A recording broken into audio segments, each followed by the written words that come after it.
Good morning, good morning, good morning. Don't worry, the pretty is coming. She'll be up here shortly. Good morning to you. My name is Brian K. McNeill. Dr. LisaSantiagoMcNeilll will be joining us soon. She's got to get something done here. But to thank you for joining us. We have a good topic today. Mindset shift from scarcity to abundance. And I happen to wear one of my old sales coach pullover shirts because I'm feeling sales coachy today. I have an idea for an article I want to write today. It's snowing right now. It's snowing right now in the city of Charlotte, North Carolina. That means we've had snow for 2 days in a row because it snowed yesterday. That never happens here. Wow! Snow for 2 days in a row. So I'm feeling good because I'm not going no place. I'm not driving no weather. Reason why is because I feel insecure about my driving. I don't trust them other mugs with any kind of weather. So if there's any kind of ice or snow or too much inclement anything, I let them have the roads to themselves. I'm too old for that, playing around with these kids out here. But again, thank you for joining us. Going from the scarcity to abundance mindset. This is a tricky one. This is a tricky one because I ain't got it, or we can't afford that, or I don't have money for that, was a regular refrain for a lot of us growing up. We learned the scarcity mentality. We learned, well, I only got one, so y'all gonna have to share because there's just not enough to go around. We learn these things, and sometimes we keep that scarcity mindset well into adulthood. And sometimes people never lose it. That scarcity mindset. I ain't got it. Whoa, whoa, whoa. Good morning. Is that the great Lovella Moger? Mogerie? Is that the great Lovella? How you doing? Going from scarcity mindset to an abundance mindset is a tricky concept because most people, if you ask them, do you have a scarcity mindset? Or do you have a mindset that recognizes that God is rich and he intends for us to be rich too? Do you have the mindset of the abundance? If you ask people that, they'll say, absolutely. I believe the world is rich. I believe I can have me some money. I believe in abundance. I believe there's enough for everybody and more. I believe there's enough to fill all cups so they're running over. I believe there's more. But then you just ask them just a few questions and realize they do have a scarcity mindset. Scarcity mindset shows up for us a lot. Whenever we think I can't afford that, scarcity mindset. Whenever we think I'm going to hold on to this last $20, oh, you'll make more money. Okay, you will. Long as I have this philosophy, because my wife and I, we work, we both are full-time entrepreneurs. The last time I even had any kind of job where I had to clock in was 2013, the summer of 2000. No, it had to be the spring of 2013, ending of winter going into the spring because there was some cold days in the beginning, but the weather got real nice. It was only 3 months I worked there. And when I first started, I didn't have a car, so I had to take the city bus. And I remember it was cold out there waiting for the bus. For me, it was. Shouts out to those who do it daily, even to today. They make it happen. That they're utilizing something available to them, which is public transportation, to go to be gainfully employed. You got to respect the journey. You got to respect the journey. Scarcity mindset. We can't afford that. I don't want to do this, or I don't want to have that, or that's enough. And this whole mindset, don't take the biggest piece of chicken. Scarcity mindset. Don't eat the last piece of cake. That scarcity mindset, those kind of things. Good morning, brother Uzama Ra. How you doing? Don't worry. The pretty Dr. LisaSantiagoMcNeilll is coming. She's available. She'll be here shortly. He says the scarcity mindset I picked up is what had me grab scarcity mindset I picked up is what had me grab onto entrepreneurship as a kid. Yes. I grew up in East New York section of Brooklyn.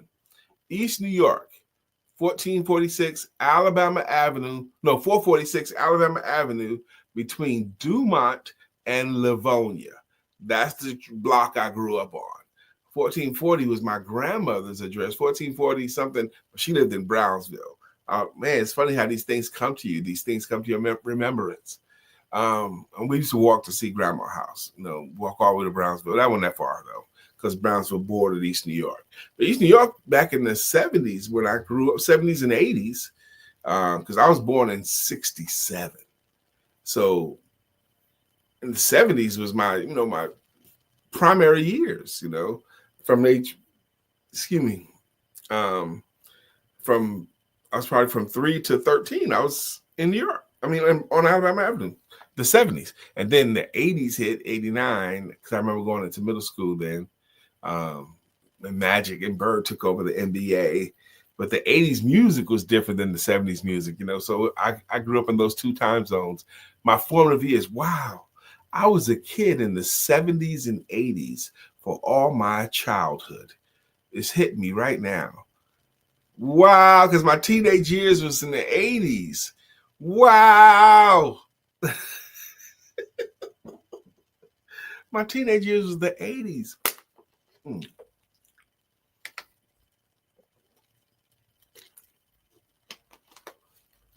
I'm old, as they say, than a mug. I'm just realizing it's just hitting me, Luvella. It's just hitting me, Uzama. That was me as a child, those years.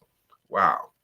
I remember I've talked on this broadcast many a time before about how none of my family, I could see nobody in the family really had any money. I'd heard about families with money in it, but none of my uncles did. None of my aunts did. My parents didn't either. So that was just the way we grew up. We grew up not having enough. But that's not an excuse like Osama is just recommending. You don't get to stay in it. Because of the scarcity mindset he has as a child, entrepreneurship was his thing. He grabbed onto entrepreneurship as his way of conquering the scarcity mindset. And to quote Dave Chappelle, a lot of people never recover from that poor mindset. That poor mindset. It's a different mindset from being broke temporarily and poor. That's just what it is. But getting past these things as adults, I think it's our responsibility. I think it's what we have to do. I'm waiting for the pretty Lisa to come on.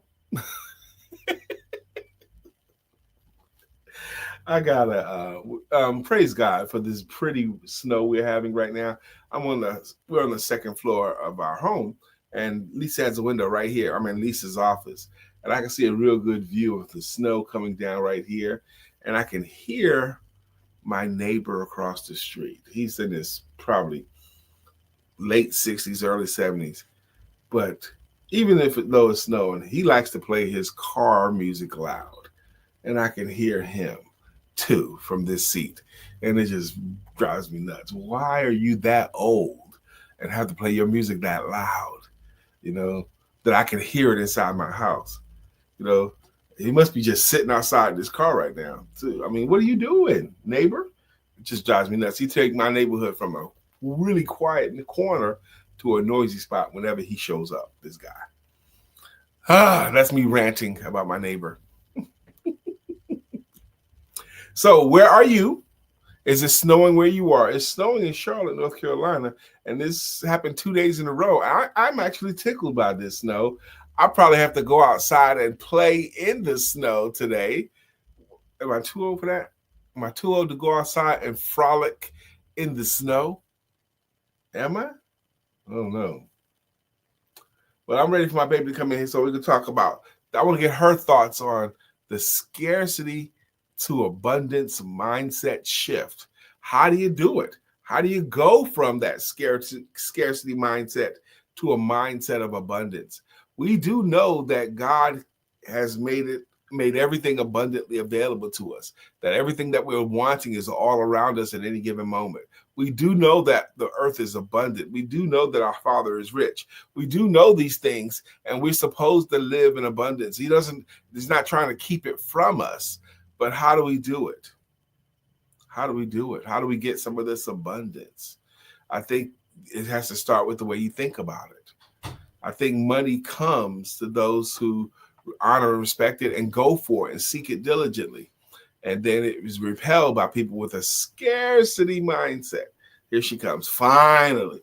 She's 9 minutes late, almost 10 minutes late for work. Why were you late for work? It is snowing outside. You ain't have to go outside.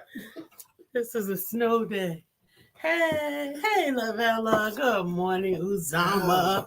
What's good, Sheila? Oh, what the heck? You got this up too high. You put it there. How about that? Uh-oh. Brian was giving ageism comments. Mm-hmm. Why you took it off? Took what off? Look, I made breakfast this morning, so I expected to eat it the way I present it. Oh, you talking about the bread? Have we already done the introduction? The intro? I forgot. Well, we're going to talk about the intro and today's topic, mindful mindset shift from scarcity to abundance. Talk about a paradigm shift and how can you facilitate one for yourself. We'll be right back in a moment.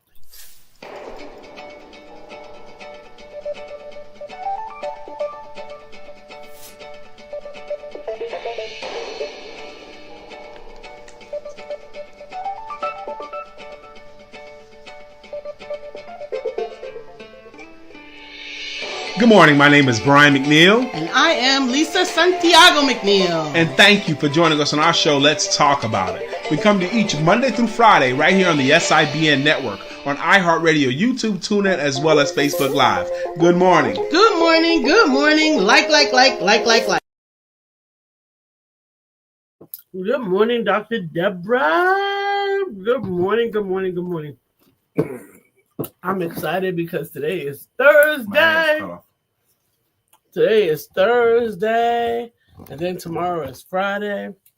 I go get my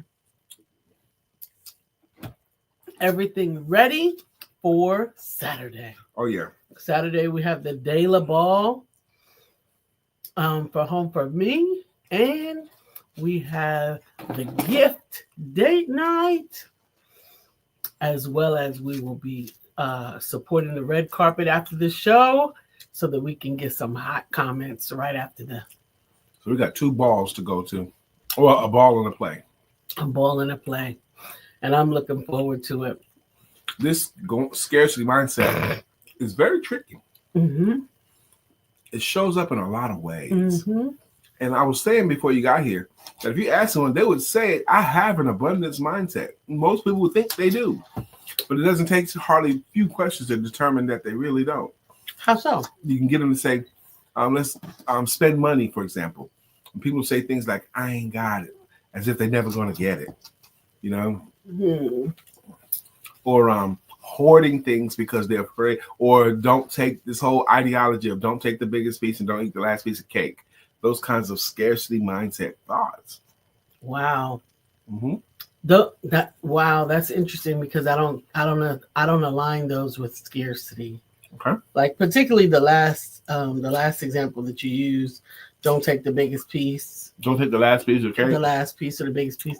It had nothing to do with scarcity. It was, or maybe it did, but it was ingrained as a response to manners. It wasn't because there was lack. It was because of manners. You didn't take the last one. You were conscientious of the person that might come after you. Either you cut the last piece in half, and that's that. I'm going to tell you that's perceived as selfish. For me, from my perspective, the way that I learned about, I don't know that had anything to do with scarcity. It had for me, it was ingrained more as it relates to being conscientious of someone else. You don't take the biggest piece. As a matter of fact, as a parent, you learned how to cut things equal so that they would be some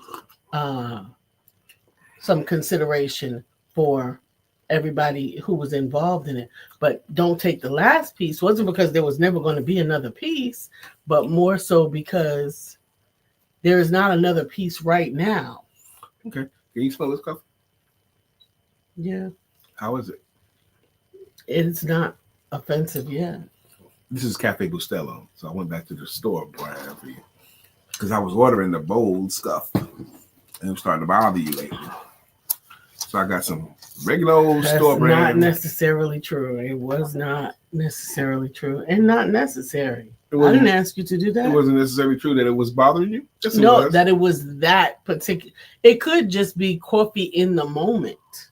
Like if I can't breathe, then it's going to bother me. You see how pretty snow? I see it's coming down again. Mm-hmm. 2 days in a row. Good morning, Mr. George Allen. Good morning, Sister Sheila Gothard.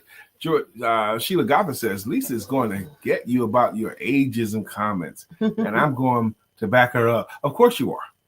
Lisa could be completely wrong, and Sheila going to try to back her up.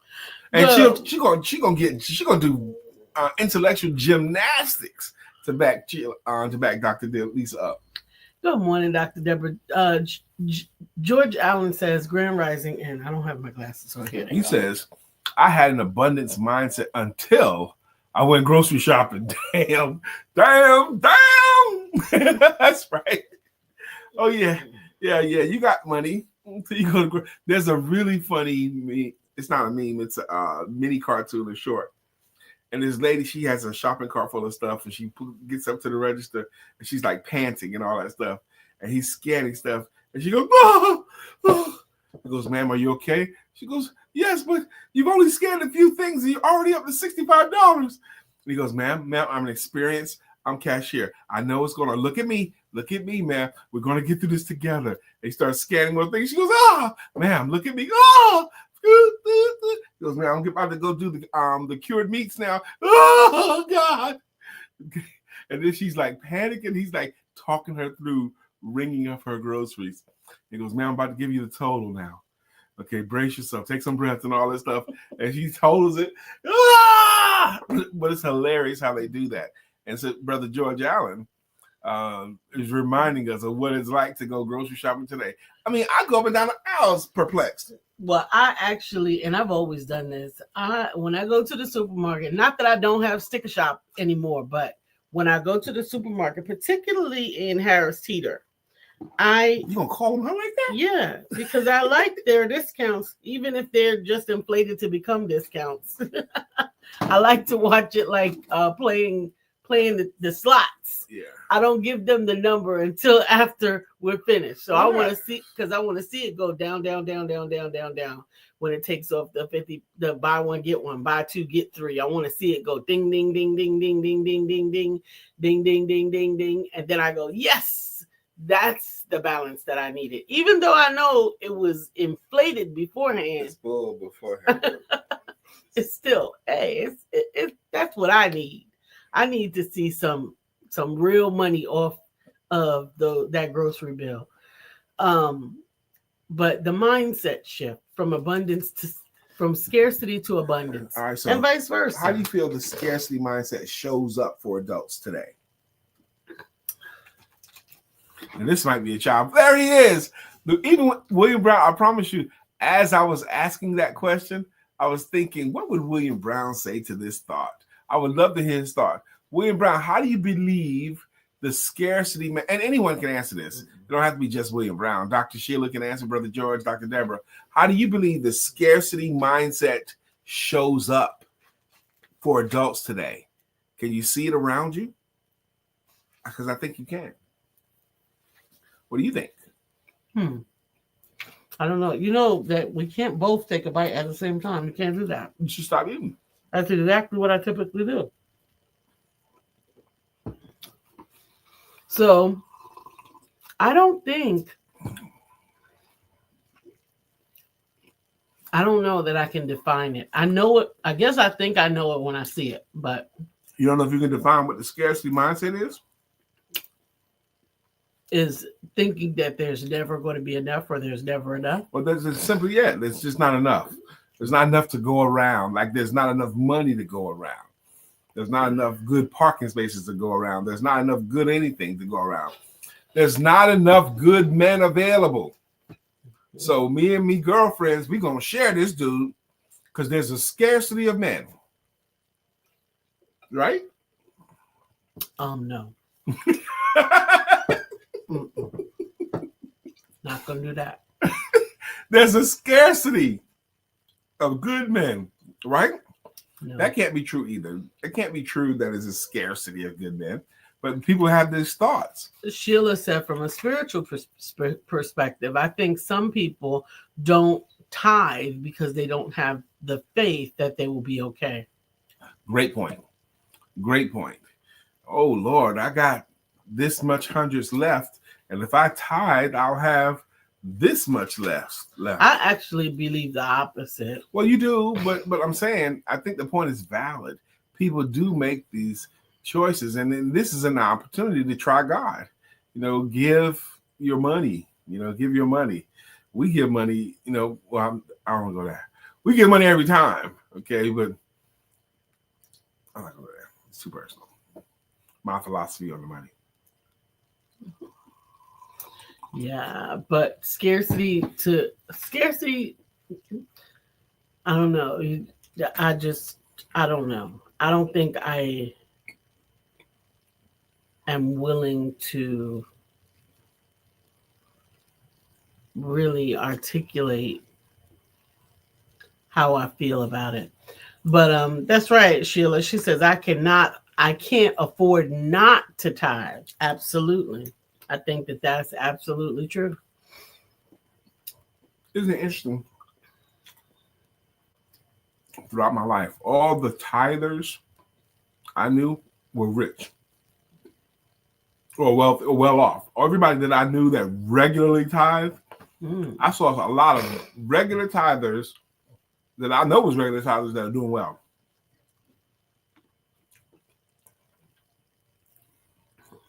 I gotta read William Brown. William Brown said, thanks for the opportunity to answer this. There is not enough. This is all there is. Fear controls your actions. Wow.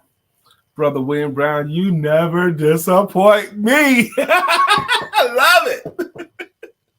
George says, I perceive that there's a scarcity of empathy in the world. A scarcity of empathy, the ability to see it from another person's perspective and have that feeling. This is an argument in my house. Well, not really my house, but in sales circles, okay? It's an argument in your own mind. I used to be so freaking militant about this thought. I'll let you talk about it. Okay, I'm gonna talk about it. I used to train salespeople. I still do, but I used to train sales forces every day. I have some sales force in front of me. And this thought about you got to be either sympathetic to your client's needs or empathetic to your client's needs. The dictionary could not help this argument. Google could not help this argument. People dug in. See, some people believe in you got to be sympathetic. And my understanding, and I would defend my position on this, of the difference between sympathy and empathy. Sympathy is if you see a man about to jump off of a bridge and you go over to him and ask him, why are you jumping off of a bridge? And he tells you and you agree and say, move over, I'll jump with you. You're being sympathetic. You understand why he feels that way and you're feeling the same way too. Empathetic to me is same scenario. Sir, why are you about to jump off that bridge? And the man tells you, and the empathetic person will say, I understand how you feel that way, but I don't believe that way myself. I don't believe you should jump off of a bridge because of it. And I would argue that if you're empathetic, you can understand how the other person feels, but you don't feel that way. Sympathetic is you understand how they feel, and you feel the same way too. And my argument is sympathy does not help the sales process. Empathy does, because you don't feel like they do. When I was 16, my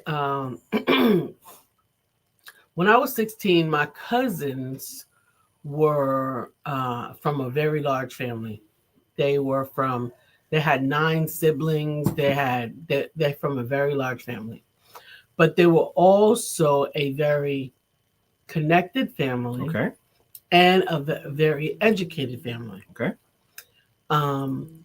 Their mother had bred a 23-year-old surgeon, fully board certified, assistant district attorney, lawyers, doctors, all that. Amazing mom. So yeah, she was mean as hell. But she probably had to. That many kids? Yeah, but she was mean, sarcastic, mean, vindictive, mean. But anyway, that's besides the point of the story. In any event, we had Bible study every every Saturday.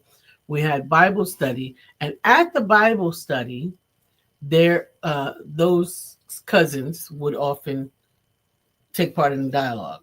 Now, at 16, I was in business school or something, whatever.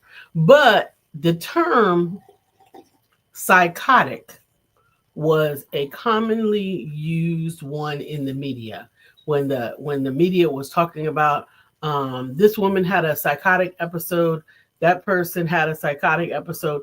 They did not necessarily mean a medically documented psychotic episode, or a psychotic break. But you understood that meant that they were acting crazily out of the norm. Right? Using that term in one of the Bible studies in the way that it was utilized in the common vernacular was then met with all of these doctors and lawyers saying, you don't even know what that word means. That's not what that means. They don't have a clinical, they have not been given a clinical diagnosis, so you can't say psychotic. What? We're not in a doctor's office. We're having a conversation that requires the meeting of the minds. You know that I mean they crazy as hell. I don't have a medical degree, but you understood what I meant when I said that. Could you not take it for that point in this conversation? They had a psychotic break. That mother was dealing with so many kids, she had a psychotic break. What? You don't know what her doctor said? You don't have her medical background. Understand that sometimes those can be akin to swallow an elephant and strain at a gnat. Wow. I appreciate that story. Just like you and your empathy correlation that you often get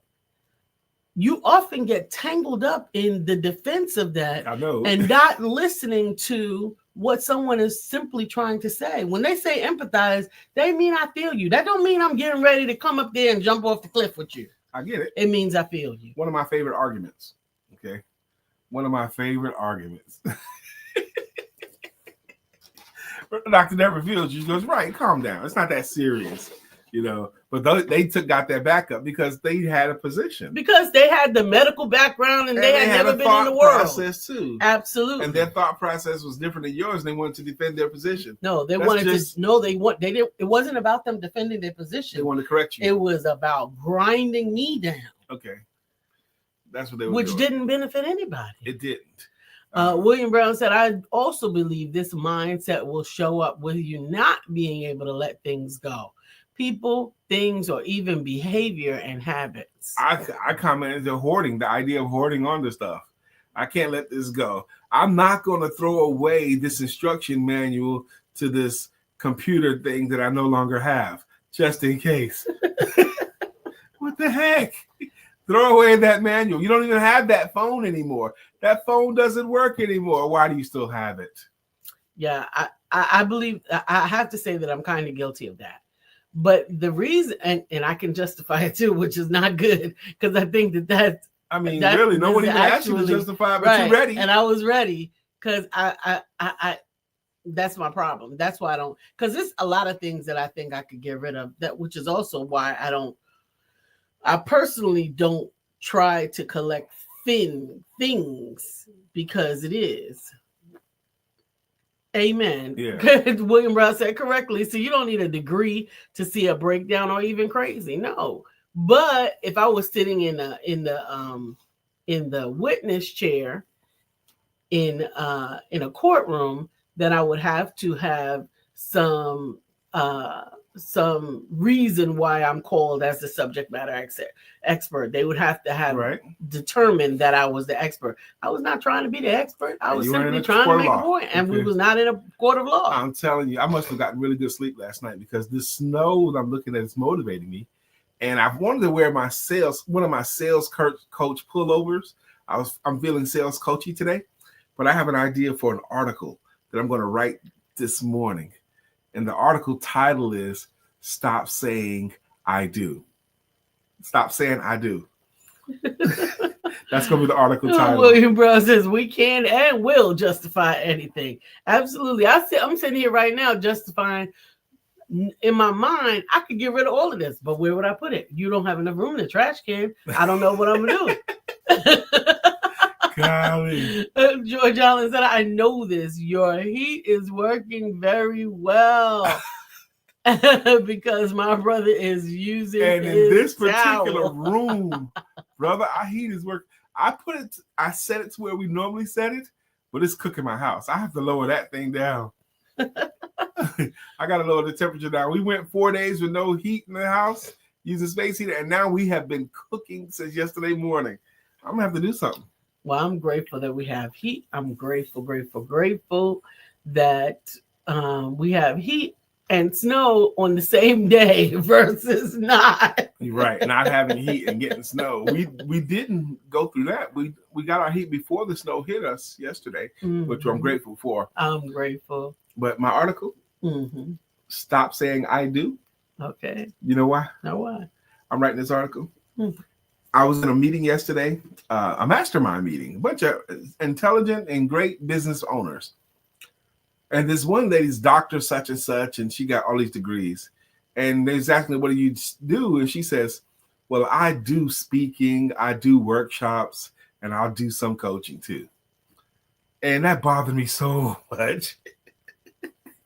As a sales coach, what a horrible answer that is. I think I wonder if some of the things that aggravate people, and this is part of the mindset conversation that we're talking about, I wonder if one of the things that bother us are simply due to age. This is interesting. I thought you were going to go someplace else with that. Because why does that bother me so much, the way that lady introduced what she does? Well, when I say age, good morning, Miss Phyllis. When I say age, I don't necessarily only mean the number of years on the earth, right? But the number of years you have lent to learning a particular thing. Interesting. And then it comes to a place where what do you mean? Nobody would do that. Well, yeah, nobody with your intelligence and expertise. You're so right. Would do I know that. you're right. I know you're right. But I mean, so it would be like my grandmother coming into the kitchen and seeing me make biscuits without freezing the butter. Right? You can't. A baker knows that you don't use room temperature butter in biscuits. A baker knows that. I didn't know that until this moment. Exactly. Exactly. But that's what I mean. There's a really, really funny. What are you doing with that butter out There's a on the hilarious counter? stream of people in Italy, Americans going over to Italy and about to cook for the family, and they're going to break the spaghetti and put it in the pot. And the Italian moms freak out. Absolutely. That you break the spaghetti. They freak out. Well, how could you do such a crazy thing? Get a bigger pot. You're not supposed to break the spaghetti. Even I know that. I know. Well, the videos of these women, they're so entrenched on it. They see their American daughter with their Italian son, and their American white daughter breaks the spaghetti, going to cook for them. Get out of my kitchen! What are you doing? Why break the spaghetti? So thank you, Dr. Deborah. They take that stuff, and I take stuff seriously too, I guess. Some things we do take seriously. There are often times when we take things very seriously, even when it's not that serious, because it may have had a serious ramification at some time in the past, and we associate it with, now that I know this, I'm not going to have this ramification. But then we see someone else do it, and we forget they never had that experience that you enjoyed. And oh my goodness, they're like, Yeah, that's exactly what I want. He wanted to see my article because he advises couples to say "I do" every day. Yes, he's a pastor too. He advised them to say "I do." But my article, I'm gonna write today, is talking about stop saying "I do cooking," "I do catering." That's you making yourself common. "I do speaking." That's you making yourself common like every other speaker. And you have to recognize that no one has your unique collection of gifts, skills, and talents, know-how, seen everything you've seen. So stop making yourself like the industry. Attach the benefits to your name instead of the industry. Not that I do speaking. I recognize certain audiences that need such and such, and I speak to that. Okay, but you don't just do. Or I don't do speaking. I don't do workshops. So I'm going to write an article saying, stop saying "I do." And I'm going to teach them a better way to answer the question. William Brown says we're conditioned to focus on what we do, what we are doing, or what we have done.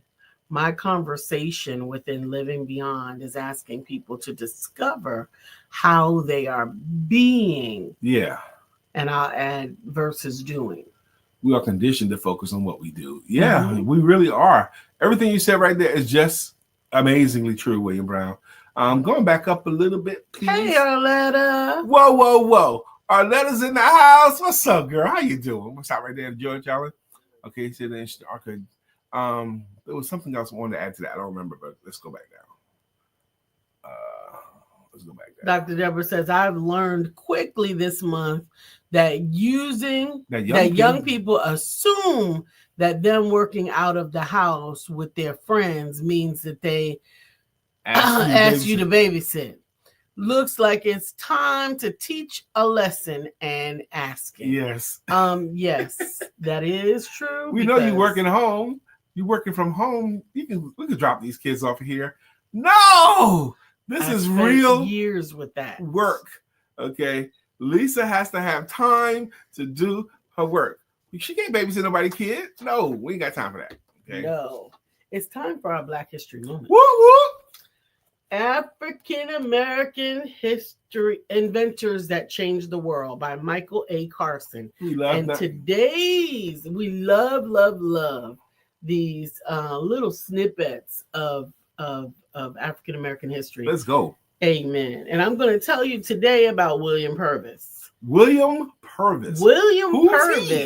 He was in 1890. William Purvis invented the improvement to the fountain pen. Yes. The improvement to the fountain pen. He also invented the hand stamp, bag fastener, and paper bag making machine. These things we need, man. And he improved the fountain pen because pens used to have a problem in this country. They leaked. Well, before they leaked, you couldn't use them without dipping them, which meant that you have to keep a little tub of ink, which spilled all the time, and dip your pen in. But in 1890, traditional pens from the 1800s were called dip pens. These pens were not equipped with ink reservoirs. They required a user to carry around a bottle filled with ink, known as an inkwell, in order to write or dip with the pen. It needed to be recharged or dipped the first into the inkwell by the user. Purvis wanted to eliminate this time-consuming and messy process. He was interested in creating a device that was much more convenient than using dip pens. He invented the improved fountain pen. This device featured a reservoir storing ink in the pen that fed to the tip. It also included an elastic tube between the pen's tip and reservoir, which had a suction action to return the excess ink back inside the reservoir, reducing spills and increasing the longevity of the pen. That's awesome. In 1894, he also invented two machines for making paper bags, which he later sold to the Union Paper Bag Company. And here's one more thing. He also invented, but did not patent, that little foil, that little metal razor teeth along the side of your aluminum foil and your plastic wrap. Yeah. He invented that. So like you can tear it off. So you can tear it off. William Purvis. William That's Purvis. our guy today. Lena Janelle and my Italian mama making spaghetti, boys. Grazie. Grazie. LOL. I thrive on being unique. Hashtag stop being basic. Amen. Grazie. Amen. George Allen says, thank you for this comment. When I introduce myself, I articulate who I am, not what I do. Absolutely. And like William Brown shouted out a moment ago, a lot of people do because it's so freaking easy. Okay. Well, and historically, in some cases, categorically, people were identified. That's how we got our names. Dave passed away. I don't know no Dave. Carpenter Dave? Well, blacksmith was a blacksmith. Yes. You know, so Johnson was John's son. Right. Mm-hmm. So there are so many things that did come attributed to that. But I'm a mechanic. Okay. Instead of saying who I am, they say that I'm a mechanic. I'm a plumber. Okay. Instead of who I am.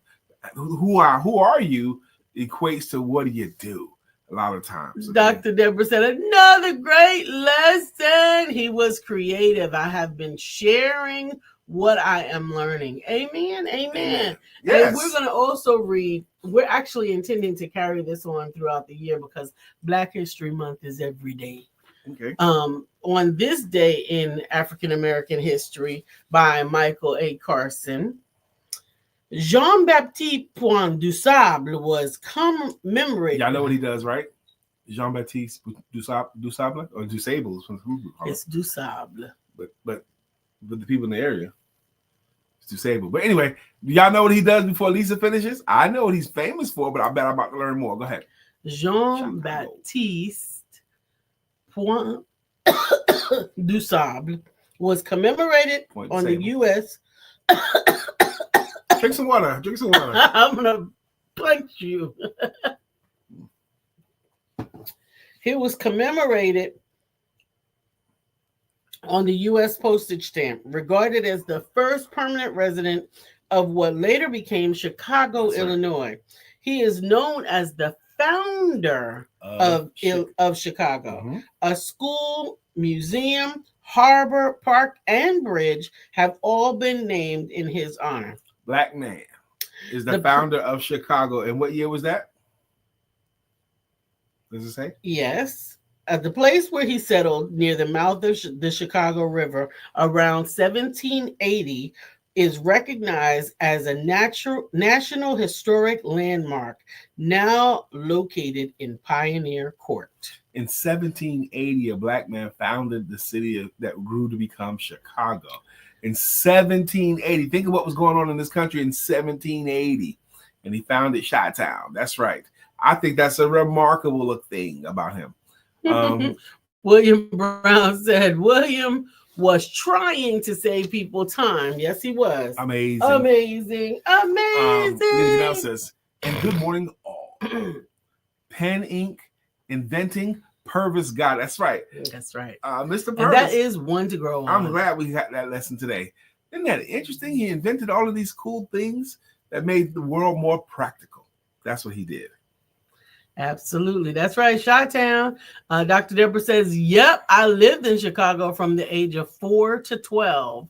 Woohoo! Did you? So she grew up in Chicago. She was there 8 years.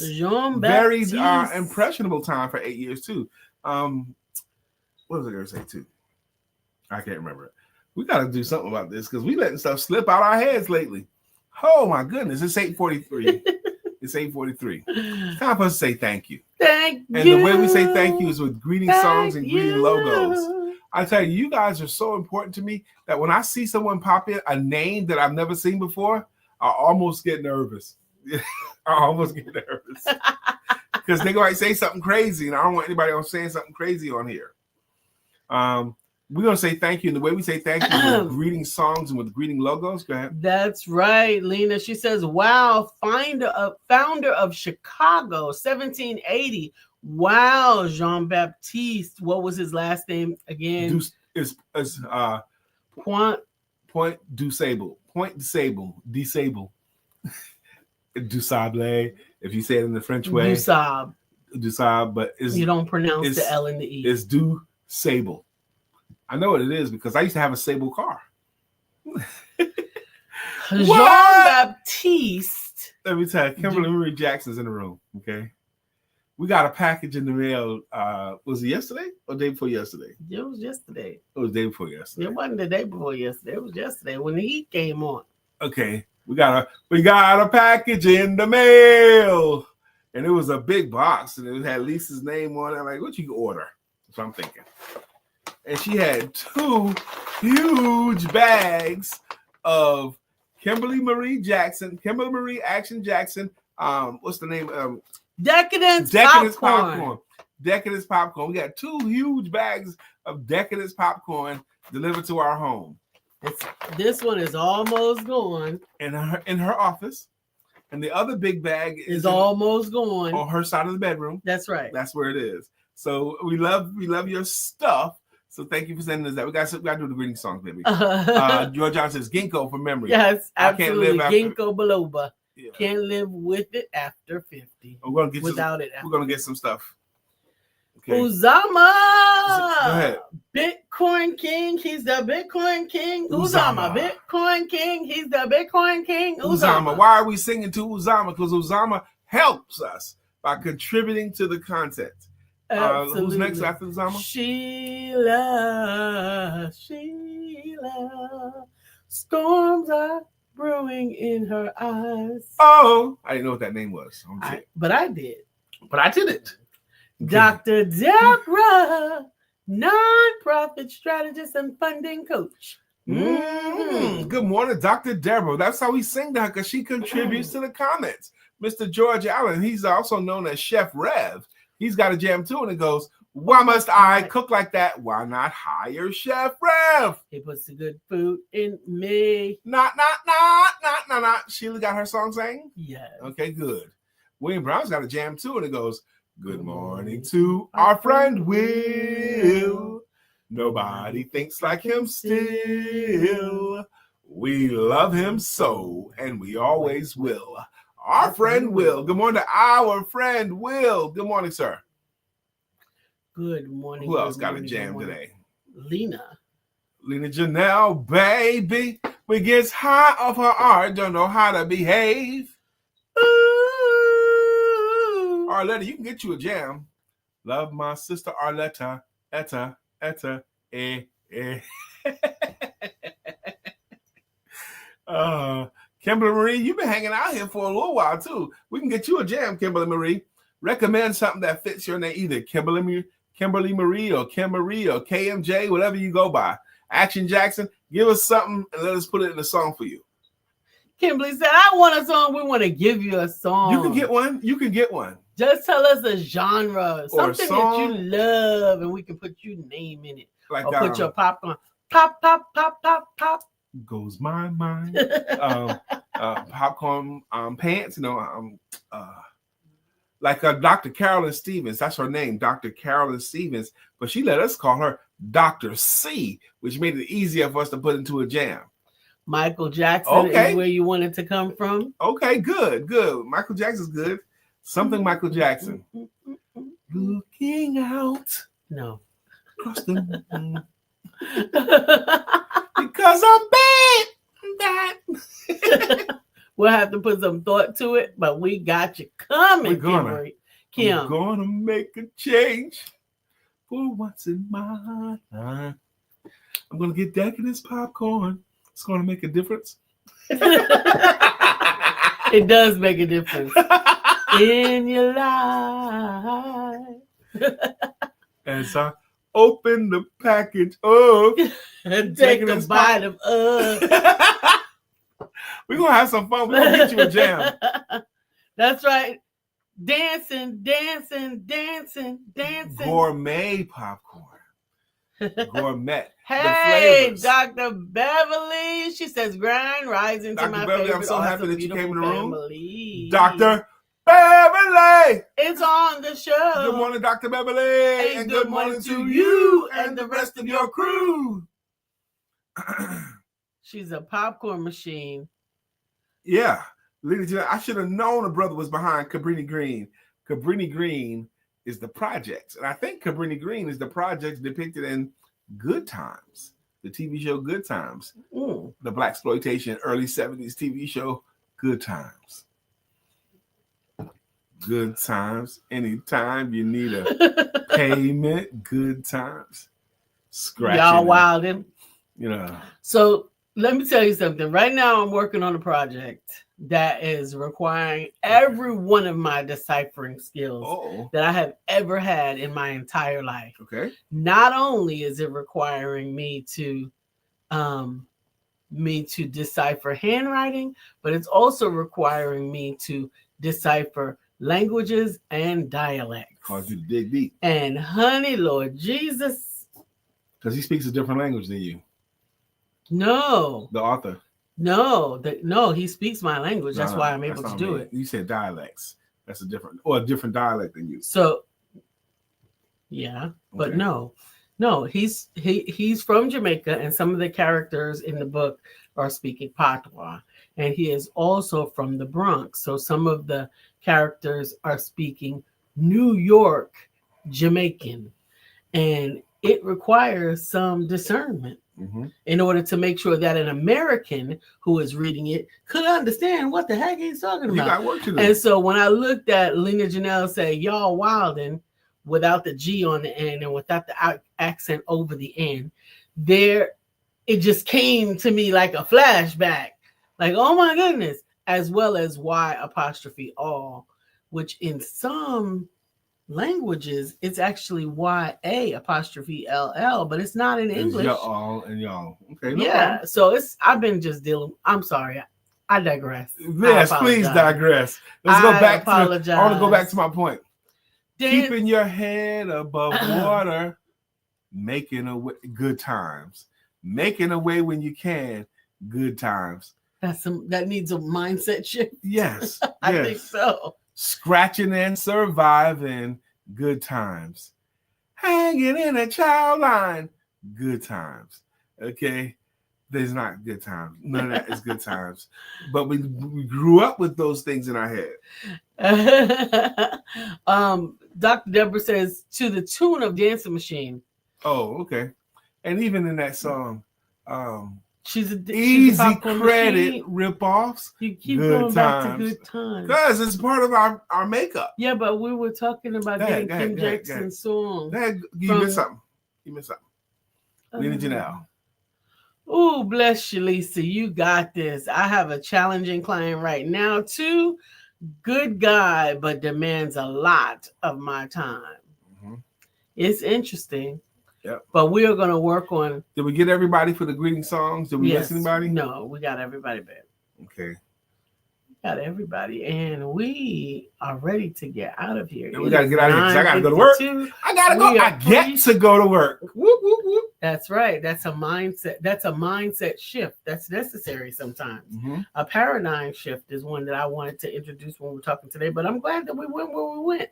We love you. We will see you tomorrow for Shout It Out Friday. Dr. Deborah says, I like Donald Goines. You have to know how to read his books. Yeah. Yes, this is kind of along those same that same ilk. Yeah, you just can't step the Donald Goines book. Brand new. And you don't know nothing about the street, and you don't know nothing about slang. You don't know nothing. No. You got to know how to read. I love that thought. You got to know how to read his books. William Brown said, question, how can we talk about what is going on without slipping into that mindset? That's an interesting point. That's an interesting question. We got to go, but that's an interesting point in the question. Absolutely. We can try to figure that out. We'll talk about it. We'll talk about it tomorrow. Meanwhile, don't forget to it's snowing. Because it's snowing. You might as well. You know you want to. Cuddle up, cozy up, and don't forget.